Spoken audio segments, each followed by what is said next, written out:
తిరుమల శ్రీవారిని దర్శించుకున్నారు table tennis player నైనా జైస్వాల్. ఆలయ అధికారులు ఆమెకు స్వాగతం పలికారు. స్వామివారికి ప్రత్యేక పూజలు చేశారు. అనంతరం రంగనాయక మండపంలో వేద పండితులు వేద ఆశీర్వచనం చేశారు.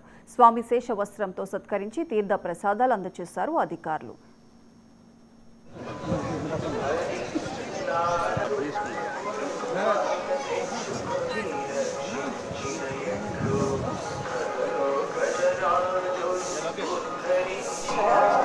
ఈరోజు నా పుట్టినరోజు సందర్భంగా నేను తిరుమలకి వచ్చాను. శ్రీవారి దర్శనం చేసుకున్నాను. చాలా ఆనందంగా ఉంది. అండ్ ఇది నాకు ప్రపంచంలోనే చాలా ఇష్టమైన ప్లేస్ తిరుమల. ఎందుకంటే ప్రతిసారి వచ్చినప్పుడు ప్రతి కొండ ఎక్కే కొద్దీ నాలో కొండంత ధైర్యం వస్తుంది. ఎందుకంటే శ్రీ వెంకటేశ్వర స్వామి నా ధైర్యము. మరియు మనం చూస్తే నిజం చెప్పాలంటే నీతి ఉండాలి, మంచి చేయాలంటే మనసు ఉండాలి. మనసున్న మహారాజు దైవం ఒకటే. కావున కష్టపడి ఫలితము దైవాన్ని అందిస్తే సుఖము స్వాభావికంగా దొరుకుతుంది.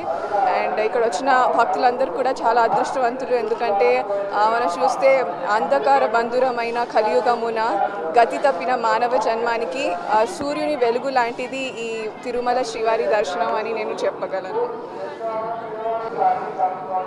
ప్రస్తుతానికైతే ఇప్పుడు ట్రైనింగ్ జరుగుతుంది.